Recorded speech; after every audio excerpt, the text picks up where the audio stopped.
네, 베이징 올림픽 오늘로 6일차인데 사실은 그동안 속상한 뉴스가 더 많았습니다. 특히 이 쇼트트랙 1000m 이 남자 경기는 인정하기 어렵다. 사실 우리만 그런 건 아니고요.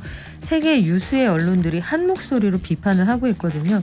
외교적 보이콧 여파로 당초부터 반쪽짜리였다 이런 비판이 있는데 키워드로 본 2022년 베이징 동계올림픽 이데일리 이성무 기자가 정리합니다. 안녕하세요. 네, 안녕하세요. 자, 어제 우리나라 첫 메달이 나왔습니다. 이 소식부터 좀 전해주시겠어요? 네, 스피드스케이팅 1500m의 김민석 선수가 기대 이상의 선전을 펼치면서 동메달을 따냈는데요. 이 김민석 선수가 이 1500m에서 4년 전 평창 대회 때도 네. 깜짝 동메달을 따냈는데 그 평창에서 따냈던 동메달이 우연이 아니라는 것을 이번 베이징에서도 보여줬습니다. 네. 사실 이 선수가 월드컵 랭킹 7위거든요. 그래서 메달은 좀 어렵지 않나 싶었는데 자기보다 상위에 있는 랭커들, 자기보다 훨씬 크고 굉장히 거대한 선수들을 하나하나씩 제치면서 결국에는 동메달을 따냈는데 정말 쇼트트랙 때문에 많은 국민들이 답답해하고 굉장히 좀 마음이 안 좋았잖아요. 네. 그런데 그 아픔들을 좀 날려버리는 아주 멋진 쾌거였습니다. 멋졌어요. 김민석 선수가 평창에서 딴 게 이 종목에서 아시아 선수가 최초로 따낸 그런 메달이었다면서요? 그렇습니다. 1500m가 중거리거든요. 스피드 스케이팅에서 물론 500m 같은 단거리에서는 뭐 이성화 선수도 있었고 뭐 예전에 김윤만, 제갈성렬, 이규혁 같은 좀 훌륭한 선수들이 많이 있었습니다만은 이 1500m 그리고 그 위에 어떤 중장거리는 아시아 선수들이 아무래도 네덜란드나 노르웨이 같은 유럽 선수들에게 좀 많이 밀리는 게 사실이에요. 사실 피지컬의 차이가 있으니까요. 특히 네. 김민석 선수는 키가 175cm밖에 안 되거든요.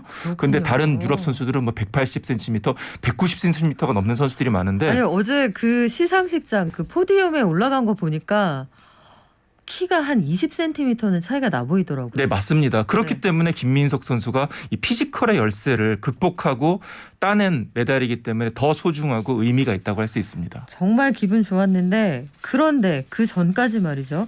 쇼트트랙 혼성계주의 그 중국이 보여준 이 사상 초유의 블루투스 터치. 네. 이게 다른 나라였으면 이게 가능했겠느냐 비판이 굉장히 많았고 또 한 가지는 남자 1000m 이 쇼트트랙 경기에서 우리나라 선수들 그 결승 티켓을 빼앗는 것도 모자라서 헝가리 선수의 금메달까지 빼앗았단 말이에요. 네, 그렇습니다. 이게 실합니까 진짜? 네. 우리 이제 다 아시죠? 그저께 쇼트트랙에서 이 남자 1000m 준결승에서 우리나라 황대현 선수 그리고 이준서 선수 모두 조 1위와 2위로 결승에 진출하는 게 맞아요. 분명히 뭐 특별한 접촉도 없었고 파울을 지적당할 만한 그런 부분이 없었는데도 불구하고 이제 영국의 그 심판이 피터 워스라는 심판이 비디오 판독을 하고 나서 우리 선수들을 다 실격 처리를 한 겁니다. 하하. 이제 보통 무슨 일이 벌어지면 그다음에 누가 이득을 보느냐에 따라서 그 행동의 의도가 좀 나타나잖아요. 그렇죠. 중국 선수들이 그 자리를 다 메운 거예요. 아주 우연하게 왜 항상 거기에 중국 선수들이 있었는지 참 알다가도 모를 일이에요. 그러니까 우리만 피해를 본 게 아니라 결승전에서도 또 가관이 펼쳐지는데 그렇죠. 중국 선수가 3명이나 올라가는데 헝가리 선수 류샤오린이라는 선수를 못 따라잡습니다. 결국 샤오린이 중국 선수들의 견제를 뚫고 1등으로 들어와요. 그런데 이 류샤오린도 아니나 다를까 실격을 당합니다. 아니 그 장면을 보신 분들 많으실 텐데 저는 결승선에 들어올 때 헝가리 선수의 거의 멱살을 잡아채잖아요. 중국 선수가. 그렇습니다. 뒤에서 아예 손으로 잡아당기는 장면이 나오죠. 그래서 그걸 보고 야 아무리 개최국이고 아무리 중국이라도 이거는 실격을 주겠구나라고 생각을 했어요. 그래서 중국 선수가 2등하고 그 은메달을 뺏기겠구나 생각했는데 웬걸 헝가리 선수의 금메달까지 빼앗는다. 그래서 여러 가지 논란이 참 많은데요.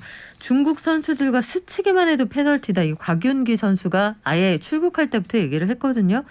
그런데 이게 끝이 아니더라고요. 일단 선수촌의 식당밥을 먹을 수가 없다. 이런 얘기가 있어요. 그렇습니다. 사실 이번 베이징 동계올림픽에서 음식 문제가 제기된 것은 조금 의외이기는 해요. 왜냐하면은 우리가 중국을 뭐 프랑스나 터키와 함께 3대 미식 국가다 이렇게 얘기를 하잖아요. 저는 뭐 개인적으로는 동의하지 않습니다만은 저도 어쨌든 그래요. 네, 중국이 음식은 맛있다 뭐 이런 음. 선입견이 있잖아요. 그런데 이번 올림픽은 이 음식 관련해서는 완전히 낙제점이라는 평가를 받고 있습니다. 그러니까 종류는 많아요. 종류는 뭐 670여 가지 종류 음식이 제공된다고 하는데 670까지요? 네, 가짓수만 많지 다 네. 기름에 볶고 튀긴 중국 스타일의 아주 느끼한 음식이라는 거죠. 사실 올림픽에 참가하는 전 세계 선수들이 다 입맛이 다르잖아요. 그렇기 때문에 음식에 세심한 신경을 써야 되는데요. 그런 면에서 제가 뭐 4년 전 평창에서도 취재를 했습니다만 평창이 정말 음식은 잘했습니다. 단 한 건도 음식과 관련해서는 클레임이 없었다 이렇게 네, 들었습니다. 토마스 바우 IOC 위원장이 직접 이렇게 얘기했으니까 굉장히 좋은 평가를 받은 거죠. 그런데 이번 베이징 때는 뭐 양식이건 뭐 중식이건 뭐 전 세계 음식이 모두 중식 스타일로 나오다 보니까 선수들 입맛에 맞지 않는 거고요. 더 큰 문제는 코로나19 양성 반응을 받아서 격리된 선수들 있잖아요. 네. 이 선수들에게 이 제공되는 음식이 정말 거의 쓰레기 수준인 거예요. 그러니까 음식의 상태가 매우 좋지 않았다. 그 네. 러시아 선수가 올린 사진 저도 봤는데 두 가지 얘기를 하더라고요. 하나는 도저히 먹을 수가 없다. 두 번째는 너무 조금 줘서 내가 배고파서 그 와중에 기름 덩어리까지 먹었다. 그렇습니다. 왜 그렇게 합니까? 그러니까 굉장히 논란이 되는 거죠. 그나마도 그 선수가 올렸던 SNS는 또 중국 측의 압력으로 또 삭제했다 이런 아, 얘기도 그래요? 있습니다. 네, 그러니까 사실 지금 올림픽에 참가하는 선수들 대부분이 또 평창을 경험했는데 그렇기 때문에 이 베이징이 더 비교가 되는 것이 아닌가 이런 생각이 듭니다. 그래요. 평창 때 우리가 후하게 대접했던 거 기억하는 선수들은 야, 같은 아시안대 수준이 이렇게 다르구나 싶었을 거예요. 우리 선수들도 그나마 도시락 싸가서 우리는 배고프지 않게 먹는다 이런 소식을 왕왕 전하거든요. 그 정도입니까? 네, 그러니까 올림픽이나 아시안 게임이 열리게 되면은 대한체육회가 참 잘하는 게 뭐냐면은 선수촌 인근에 급식 지원센터를 운영합니다. 아. 이번에도 여러 가지 코로나19 때문에 좀 제약이 있는데도 불구하고 이 베이징 선수촌에서 15분 정도 떨어진 호텔에 이 급식 지원센터를 마련했고 이 진천 선수촌 영양사라든지 조리사들 14분이 가서 이 대표 선수들에게 먹일 도시락을 직접 만들고 있습니다. 사실 뭐 여러 가지 어려움 속에서도 이렇게 선수들이 도시락을 전달하는 건 쉽지는 않아요. 하지만은 그럼에도 불구하고 이 대한체육회가 그런 부분에 세심하게 신경을 써주기 때문에 음식 걱정은 우리나라가 상대적으로 좀 덜하고 있고요. 심지어 뭐 또 이번에 또 한 가지 좋은 게 이 우리나라 또 식품 모 대기업에서 선수들에게 즉석 식품을 출국하기 전에 다 나눠줬습니다. 뭐 햇반이라든지 네. 뭐 여러 가지 또 반찬이라든지 이런 걸 또 주면서 확실히 우리나라 선수들이 그런 음식에 대한 부담은 덜고 있고 오히려 다른 나라 선수들이 야, 너네 먹는 거 뭐야? 이렇게 얘기하면서 좀 부탁을 한다 그래요. 그런 일도 있다고 합니다. 그래요. 그 사진들을 보니까 이런 얘기도 있더라고요. 막 이게 K 도시락이다 해서 자랑도 한다고 하는데 지난번에 도쿄 때도 우리가 여러 가지 코로나 상황 때문에 걱정을 많이 했잖아요. 그리고 방사능이 유출된 지역의 농산물 쓰면 좋지 않다 해서 우리가 거기 호텔 잡아서 아마 도시락 같이 제공을 했던 것으로 알고 있습니다. 그런데 이것만 이상한 게 아니고요. 예전 같으면 사실 올림픽 분위기에 와 이렇게 시끄러울 만도 하고 뭐 삼성 공식 파트너잖아요. 뭐 TV에 올림픽 마크 붙이고 코카콜라 한정판 콜라 내놓고 이럴고도 남을 시점인데 되게 조용하단 말이에요. 마케팅 왜 올해는 안 합니까? 네, 올림픽 후원사들이 대부분 미국 회사고 일본 회사들입니다. 그런데 이번에 미국과 일본이 외교적 보이콧을 선언했잖아요. 그러면서 이제 막 올림픽 마케팅을 적극적으로 하기가 또 어려운 상황인 거죠.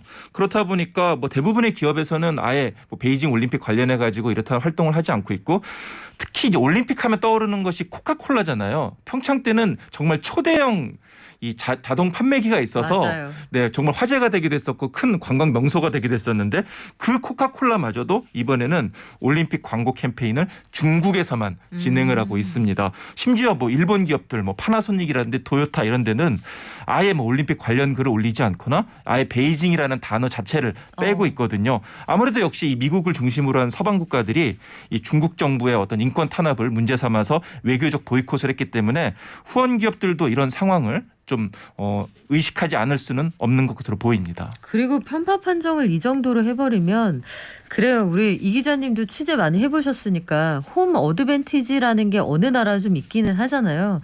그런데 승부를 뒤집어 버리는 건 이거는 너무 나간 거 아니에요? 그렇습니다. 홈 어드밴티지라는 게 뭐냐면은 판정 가지고 장난치고 이런 게 아니라 선수들이 그 경기장을 미리 연습해 볼 수 있잖아요. 홈 선수들이. 그렇기 때문에 뭐 그런 경기장이라든지 뭐 환경이라든지 이런 거를 먼저 적응할 수 있고 그만큼 그런 부분이 유리하다는 거지. 이렇게 판정을 노골적으로 이렇게 유리하게 이끌고 장난을 치고 이런 거는 아니거든요. 우리가 판정 논란으로 가장 기억에 남는 게 이 솔트레이크 시티 김동성 선수 오노 사건이잖아요. 그렇죠. 그때도 이 정도로 노골적이진 않았어요. 다만 그 사건이 문제가 됐기 때문에 많은 기억이 남는 거지. 그런데 이렇게 전체적으로 중국이 어떤 판정 논란, 홈터스를 발휘하는 것은 그 유례를 찾아볼 수 없는 그런 일이라고 할 수 있습니다. 그래요. 그래서 올림픽 마케팅을 하려고 해도 못한다. 돈 쓰고도 소갈이한다 이런 얘기가 나오는 게 괜히 마케팅 했다가 같이 욕먹을까 봐 그런다는 뒷말도 나오더라고요. 말씀하신 것처럼 이번 그 코베이징 이런 말까지 나오고 있는 상황 아닙니까? 그래서 안토노는 양반이었구나 이런 생각이 들 정도인데 코로나 와중에 치러진 올림픽이라서 폐쇄 루프 올림픽이다 이런 말이 생겼다는데 이건 무슨 얘기예요? 네, 뭐 코로나 올림픽이라는 말 자체가 참 재밌기도 한데요. 지난 도쿄 올림픽에 이어서 이번에도 코로나19 방역이 가장 큰 숙제라고 할 수 있겠고 예전하면은 사실 올림픽에서 가장 신경 썼던 것이 테러와의 전쟁이었거든요. 그렇죠. 네, 뭐 대표적인 예가 이제 1976년 몬트리올 올림픽 왜냐하면 그 전에 미넨 그 사건이 있었기 때문에 그리고 이제 2004년 아테네 올림픽이 있었는데 지금 테러보다 더 무서운 게 코로나다 뭐 그런 얘기가 있습니다. 어쨌든 2020년 도쿄올림픽 때는 이제 버블 올림픽이라 그래가지고 그때도 상당히 좀 엄격한 방역이 이루어졌는데 이번에는 아예 차단을 했어요. 올림픽 관련 선수나 관계자하고 또 베이징 시민들하고 아예 이 벽을 폐쇄를 차단을 해봤기 때문에 서로 접촉을 할 수가 없습니다. 그렇기 때문에 올림픽과 관련된 모든 사람들은 이 폐쇄 루프라고 하는 일정한 시설 안에만 갇혀 있어야 되고 외부와는 단절돼 있는 상황인 거죠.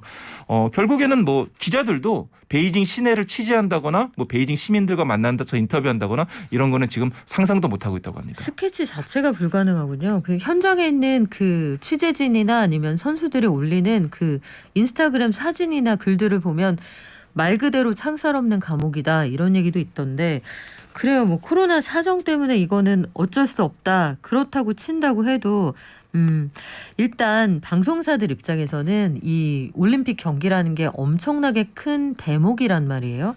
각 방송사들이 온라인 중계권 확보하는 경쟁은 상당히 치열했다고요? 그렇습니다. 최근에 이 온라인 중계권료가 굉장히 많이 올랐고 사실은 이번 뭐 코로나 올림픽, 뭐 베이징 올림픽이라든지 도쿄 올림픽 관중들이 직접 가서 직관을 할 수가 없잖아요. 그렇죠. 그렇기 때문에 집에서 올림픽을 본다 그래서 요즘엔 집관이라는 말도 있는데 특히 요즘에는 이제 온라인 중계권에 대한 관심이 굉장히 높아요. 저도 예전에는 TV로 올림픽 경기를 봤다면은 이번에는 OTT로 100% 올림픽을 보고 있거든요. 그만큼 이제 OTT에 대한 어떤 비중이 굉장히 커지면서 온라인 중계 시장이 정말 커졌다는 것을 느낄 수 있는데요. 대한체육회 같은 경우에는 이제 N사 네이버 포털 사이트를 통해서 스포츠 관련 정보를 또 콘텐츠를 제공하고 있고요. 또 다양한 온라인 매체를 통해서 다양하게 지금 올림픽을 볼 수 있는 상황인데 앞으로 시간이 흐를수록 이런 분위기나 이런 흐름이 더 강화되지 않을까 이런 생각이 듭니다. 그러네요. 완전히 달라진 관람 문화 이것도 흥미로운데 이번 올림픽 또 다른 키워드가 친환경입니다. 어쨌든 중국이 이런 것들을 굉장히 강조하고 있는 상황이죠. 그렇습니다. 그러니까 실제로 모든 경기에 사용되고 있는 뭐 조명이라든지 난방, 교통수단 이런 게 다 무슨 태양열, 풍력, 수력 같은 친환경 전기를 사용하고 있다. 이렇게 홍보를 하고 있습니다. 심지어 이제 빙상 경기장에서 그러니까 얼음을 만드는 이런 제빙 시스템이 있는데 이것도 역시 이산화탄소를 거의 발생시키지 않는다. 이렇게 주장을 하고 있는데요. 특히 중국이 가장 강조하고 있는 것이 수소예요. 사실 뭐 수소하면은 우리나라가 최고 아닌가 저는 이렇게 생각을 했었는데 올림픽에서 무려 1,000대 이상의 수소연료 전기차가 지금 왔다 갔다 하고 있고요. 또 30곳에 수소 충전소가 설치가 됐다고 합니다. 특히 이제 스케이트나 썰매 경기가 열리는 곳이 베이징 옌칭이고 또 스키 경기가 열리는 곳이 허베이성의 장자커우라는 곳인데 이곳을 왔다 갔다 하는 셔틀버스 700대가 모두 수소 연료로 움직인다 그래요. 그만큼 중국이 얼마나 이 수소에 대해서 관심을 많이 갖고 있고 신경을 쓰고 있는지 이번 올림픽을 통해서도 잘 알 수가 있습니다. 네, 뭐 다 좋은데 마지막으로 이거 하나 여쭤볼게요. 그런데 빙질은 왜 그 모양이며 경기장에서 왜 같은 구간에서 선수들이 그렇게 넘어져야만 하는지 그것도 이해가 안 가는데 인공눈 만들 때 어마어마한 자원을 갖다 써서 이게 무슨 친환경이냐, 이거 팥빙수 얼음이다 이런 주장도 있다면서요? 일단 빙질 같은 경우에는 스피드 쇼트트랙 경기장은 이 오전에는 피겨를 하고 오후에는 쇼트트랙을 하거든요. 아유. 그런데 두 경기를 하는 데 있어서 얼음의 온도가 조금씩 다릅니다. 그렇기 네. 때문에 이거를 경기장을 바꾸는 과정에서 얼음에 영향이 있는 것이 아니냐, 이렇게 지금 그러니까 기술적인 문제에서 문제가 있다, 이런 지금 지적이 나오고 있고요. 인공눈도 이번에는 100% 인공눈으로만 치르는 첫 올림픽이에요. 그러니까 스키 경기가 열리는 장자크라운 곳이 기온은 낮은데 눈이 거의 내리지 않는 곳이라고 합니다. 그러니까 물을 끌어다가 기계로 인공눈을 만들어야 되는 거죠. 그런데 사실은 이 지역이 문제가 물이 풍족하지 않은 곳이라 그래요. 그러니 오죽하면은 1인당 사용 가능한 물의 양이 중국 전체 평균의 5분의 1밖에 안 됩니다. 안 그래도 건조하고 물이 네. 없는 지역인데 그나마 인공눈 만든다고 다 물을 끌어 쓰다 보니까 이 지역에 올림픽 이후에 좀 심각한 문제가 생길 수도 있다, 이런 좀 우려가 나오고 있고요. 또 현지에서 취재하는 동료 기자들 얘기를 들어보면은 그 스키장 주변에 인공눈 만들려고 정말 어마어마한 숫자의 제빙기가, 이 제설기가 지금 돌아가고 있는데 그것 때문에 정신이 없다 그래요. 그러니까 네. 경기가 할 때는 제설기를 틀지 못하지만 이 제설기가 돌아갈 때는 정말 머리가 아프고 귀가 멍멍할 정도로 어마어마한 소리가 들린다고 하는데, 그렇기 때문에 과연 이것이 친환경 올림픽 맞냐, 뭐 이런 좀 비판의 목소리, 아쉬운 목소리가 나오고 있습니다. 그래요. 그 제설기 다 태양광으로 돌렸을까 싶기도 한데 이렇게 만드는 게 무슨 친환경인가 싶고요. 뭐 100번 양보해서 다 좋습니다. 이도 이럴 수 있고 저도 저럴 수 있는데 승부에 개입하는 올림픽은 더 이상 우리가 생각하는 그 올림픽은 아니겠죠. 지금까지 이데일리 이성무 기자였습니다. 고맙습니다. 네, 감사합니다.